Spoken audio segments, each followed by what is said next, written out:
হুজাই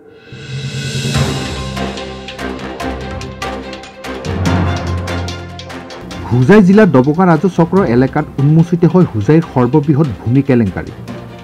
ডবকা পৌৰ এলেকাৰ 4 নং ৱাৰ্ডৰ ডবকা লংকা আৰু ডিফু সংযোগী পথৰ একমাত্ৰ পুলিচ পইণ্টৰ সোঁফালে অৱস্থিত মাটিডোখৰত থকা গড়কাপ্তানি বিভাগৰ 3খন আৱাসগৃহ থকা ভূমি আজি ভূমাফিয়াৰ বেদখলত। ডবকাৰ গড়কাপ্তানি বিভাগৰ উক্ত ভূমিত মোটা অংকৰ ধনৰ বিনিময়ত ভূমাফিয়া আৰু একাংশ বিষয়া কৰ্মচাৰী মিলিভগতৰ ফলত চৰকাৰী ভূমি বেদখল কৰাৰ বৃহৎ ভূমি কেলেংকাৰী উন্মোচিত হৈছে। মানে আমি সৰুৰ পৰা দেখা মতে এইখিনি মাটি একেবাৰে জলাশয় হৈ আছিল আৰু জলাশয় হিচাপে আছে। কিন্তু এতিয়া প্ৰশাসনৰ ছত্ৰছায়াত কাৰ ছত্ৰছায়াত আমি গম নাপাওঁ। ইয়াত চাৰ্কুল অফিচৰ চাইনবোৰ্ডো মৰা আছে আৰু NSA অফিচো আছিলে, PWD কোৱাৰ্টাৰো আছিলে। সেইবিলাক কাৰ চক্ৰান্তত সেইবিলাক বিলুপ্ত হৈ পেলাই এতিয়া এইটো কি আছিলে ঘৰবোৰ হৈ আছে, সেইটো আমি এই বিষয়ে আমি অজ্ঞাত। এই যিটো অবৈধ দখল হৈছে এই জলাশয়ত, গতিকে আমি সৰ্বানন্দ সোণোৱাল ছাৰ বা হিমন্ত বিশ্ব ছাৰক আমি অনুৰোধ জনাইছোঁ যে যি জলাশয় আছে আপোনালোকে আগতে কৈছে যে জলাশয় নদ নদী পাহাৰ ভৈয়াম সকলো একেই থাকিব আৰু কোনো পতা নহয়, কোনো ঘৰ নহয়, বেদখল নহয়। গতিকে এই মিডিয়াৰ জৰিয়তে মই আজি বিজেপি চৰকাৰৰ সৰ্বানন্দ সোণোৱাল ছাৰ হিমন্ত বিশ্ব ছাৰক অনুৰোধ জনাইছোঁ। গতিকে জলাশয় হিচাপে আপোনালোকে ৰাখক। আপোনালোকৰ যি ইয়াত কাৰ ছত্ৰছায়াত কি হৈছে সেইটো আপোনালোকৰ তদন্ত কৰক। তদন্ত কৰি পেলাই আমাৰ জলাশয় হিচাপে ৰাখিবলৈ আমি এই মিডিয়াৰ জৰিয়তে অনুৰোধ জনালোঁ।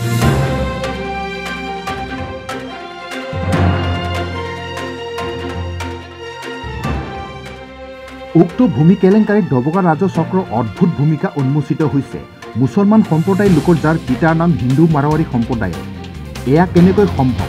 সম্পৰ্কৰ এনে নামসমূহ দেখিলে বা শুনিলে আপোনাৰো চকু কপালত উঠিব।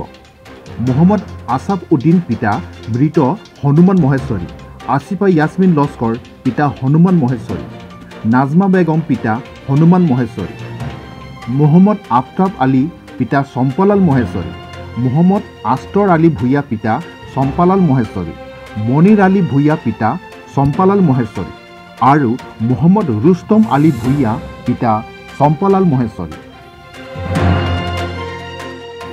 তৎকালীন ডবকা ৰাজহ চক্ৰ বিষয়া ৰাজহ বিভাগৰ দায়িত্বত থকা অতিৰিক্ত উপায়ুক্ত আৰক্ষীৰ উচ্চপদস্থ বিষয়া আদি জড়িত থকাৰ গুৰুত্বৰ অভিযোগ তুলি হুজাই জিলাৰ বৃহৎ ভূমি কেলেংকাৰীৰ বিৰুদ্ধে ডবকা অঞ্চলৰ সচেতন ৰাইজে ৰাজ্যপাল, মুখ্যমন্ত্ৰী, বিৰোধী দলপতি আৰু সাংসদলৈ CID তদন্তৰ দাবীত পত্ৰ প্ৰেৰণ কৰাৰ উপৰিও বেচৰকাৰী সংস্থা অসম নাগৰিক মঞ্চৰ ফালৰ পৰাও CBI তদন্তৰ দাবীৰে প্ৰধানমন্ত্ৰী আৰু মুখ্যমন্ত্ৰীলৈ পত্ৰ প্ৰেৰণ কৰে।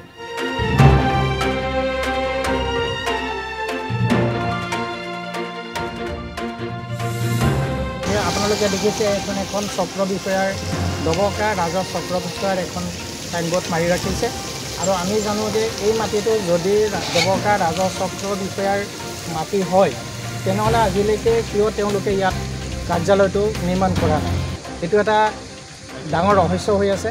আৰু দ্বিতীয় কথা হৈছে ইয়াত আমি সৰুৰ পৰা দেখি আহিছোঁ যে এইখিনি PWD মাটি আছিলে। PWDৰ যিখিনি কলনী এইটো বুলি আমি জানো। ইয়াত PWD যিসকল কৰ্মচাৰী আছিলে সেইসকলক কোনে উলিয়াই দিলে আৰু কিয় উলিয়াই দিলে এইটো এটা মানে ৰহস্যময় হৈ আছে। অভিযোগ জনাইছেনে? হয়, আমি অভিযোগ জনাইছোঁ। আপোনাৰ অভিযোগ আমি চাৰ্কুলত জনাইছোঁ, DC-ক জনাইছোঁ, তাৰপিছতে ৰাজহ বিভাগৰ মন্ত্ৰীক জনাইছোঁ, আনকি ইতিমধ্যে আমি প্ৰাইম মিনিষ্টাৰলৈকে পঠাইছোঁ। মুখ্যমন্ত্ৰীৰ জনোৱা হৈছে, মুখ্যমন্ত্ৰীকো দিয়া হৈছে। ইয়াত কোনো আধিকাৰিকৰ কিবা কোনো সংস্কৃত আধিকাৰিকৰ কিবা ইনভলভমেণ্ট আছে? নিশ্চয় ইয়াত থাকিব লাগিব, কাৰণ আমি যিটো দেখি আছোঁ যে ৰাজহ চক্ৰ বিষয়া ইয়াৰ আগতে যিগৰাকী আছিলে এই বৰ্তমান বোৰ্ডখন মাৰাৰ মানুহ ৰাজহ চক্ৰ বিষয়াগৰাকী হৈছে অনুসূয়া শৰ্মা। তেওঁ এইখিনি আমি আলোচনা কৰিছিলোঁ তেওঁৰ লগত। তেওঁ কৈছিলে যে ইয়াত এটা চাৰ্কুল অফিচ হ'ব। ঠিক আছে, তেওঁ PWDৰ পৰা তেওঁ মাতি কেনেকৈ কি কথা বতৰা পাতিছে আমি নাজানো, কিন্তু যিহেতু নেকি চাইনবোৰ্ডো মাৰা হ'ল, কিন্তু আজিলৈকে ইয়াত কোনো ধৰণৰ চাৰ্কুলৰ কাৰ্যালয়ৰ বিষয়ে কিবা গৃহ নিৰ্মাণৰ কোনো হাতত আঁচনি নল'লে। এইটো ভূমি লৈ কি ধৰণৰ কেলেংকাৰী হৈছে বুলি জানে? এইটো ভূমি লৈ আপোনাৰ চাওক, ইয়াত এটা ভূমাফিয়া আছে, বহুত ডাঙৰ কেলেংকাৰী হৈছে। এইটো কি কেলেংকাৰী হৈছে? কেলেংকাৰী মানে তেওঁলোকে ইতিমধ্যে এইবিলাক চৰকাৰী মাটিটো কোনোবা ব্যক্তিগত খণ্ডক হস্তান্তৰ কৰাৰ এটা চক্ৰান্ত চলি আছে ইয়াত। কিনা বেচা হৈছে বুলি ইতিমধ্যে আমি গম পাইছোঁ, কিনা বেচাও হৈছে। আৰু চৰকাৰী মাটি কেনেকৈ কাৰ নামত তেওঁলোকে বঁটা দিলে, কি যুক্তিত দিলে, এইখিনি গোটেইখিনি ৰহস্যৰ আৱদ্ধত আছে। ক'ত আছে? এইখিনি হ'ল আমাৰ ডবকা, প্ৰপাৰ ডবকা টাউনৰ মাজতে এইখিনি। আৰু এই জেগাখিনি অতীতৰ পৰা PWDৰ অধীনত আছিলে। আৰু ইয়াতে এটা জলাশয় আছে, এইবিলাকতো দেখিছে আপোনালোকে জলাশয়। এই জলাশয়খিনি কোনোবা এজন মানে পুঁজিপতিৰ হাতলৈ হস্তান্তৰ হৈ আছে এতিয়া লাহে লাহে।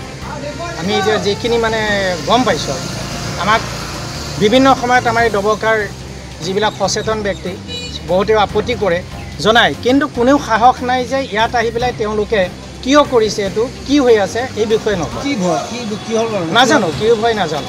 এইবিলাকৰ কি দুৰ্বলতা আমি একো বুজি নাপাওঁ। কিন্তু মই যিহেতু নেকি এই অঞ্চলত আছোঁ, আৰু মোৰ এটা হেৰি আছে, মই 79ৰ পৰা অসম আন্দোলনত জড়িত, তাৰপিছত মই ডবকা ৰাইজৰ বিভিন্ন সমস্যাৰ লগত জড়িত। কিন্তু আমি দেখি আছোঁ ইয়াত কিয় এনেকুৱা দুৰ্নীতি হ'ব লাগে, কিয় হৈছে এইটো। সেইটোৰ কাৰণে মই অলপ মানে এতিয়া দেখিছোঁ আগুৱাই আহিবলগীয়া হৈছে। মানুহ নাপায়, হিন্দু মুছলমান চবেই কয় যে এইটো দুৰ্নীতি হৈ আছে, এই মাটিটো মানে বেদখল চলি আছে, কিন্তু সাহস কাৰো নাই যে আগুৱাই আহি পেলাই কিবা এটা কৰিব। কোন বিষয়া আধিকাৰিক জড়িত বুলি ভাবে? মই এইটো ভাবোঁ পুলিচ বিষয়াকে আৰম্ভ কৰি আপোনাৰ চাৰ্কুল অফিচাৰ, বিশেষকৈ আপোনাৰ যিখিনি কিছুদিনৰ আগলৈকে আছিলে কাৰ্যনিৰ্বাহ কৰি থকা অনুসূয়া শৰ্মা বিশেষকৈ জড়িত বুলি মই ভাবোঁ। আৰু কিবা দলিলত চহী বা জমান মন্দিৰ চহী কিবা তেনেকুৱা আমি গম পাইছোঁ ইতিমধ্যে। আমি জমান মন্দিৰ চহী কি ঘটনা?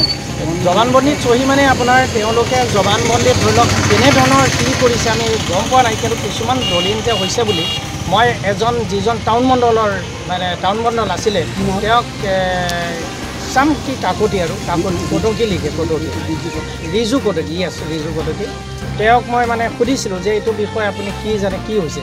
কৈছে নাই ইয়াত কেইটামান মানে দলিল আগতেও ডুপ্লিকেট হৈছে এইটো জানো। তেতিয়া মই কৈছোঁ আপোনাৰ কি সুবিধা ইয়াত আছে? বোলে মোৰ একো নাই। মই কি আৰু মই অফিচাৰে কৰিছে। এইটো বিনিয়োগত এটা ভূমাফিয়া চক্ৰ জৰিয়তে সক্ৰিয় হৈ আছে, ভূমাফিয়া চক্ৰ এটা সক্ৰিয় হৈ আছে। আৰু কোনো উদগনি দি আছে? এইটো উদগনি দিয়াটো ব্যক্তিজনে হৈছে চাৰ্কুল অফিচৰ মণ্ডলসকল জড়িত, তাৰপিছত আপোনাৰ নিজে চাৰ্কুল বিষয়া জড়িত, আৰু ইয়াত পিছত যিসকল আহিছে সেইসকলো ছেইম নীৰৱতাৰ ভূমিকা অৱলম্বন কৰিছে তেওঁলোকে। এজন সমাজ সচেতন নাগৰিক হিচাপে আপুনি কি বিচাৰে?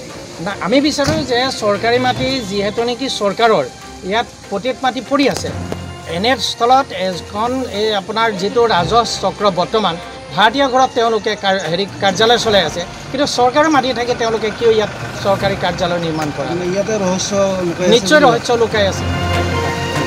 উল্লেখ্য যে তৎকালীন ডবকা ৰাজহ চক্ৰ বিষয়াৰ 2017ৰ পৰা 3 বছৰৰ কাৰ্যকালত 1994, 2010 চনৰ নামজাৰিত কেনেকৈ চহী কৰিলে ইত্যাদি বিষয়সমূহ এক ভয়ংকৰ ভূমি কেলেংকাৰী হোৱাৰ প্ৰমাণ দিয়ে।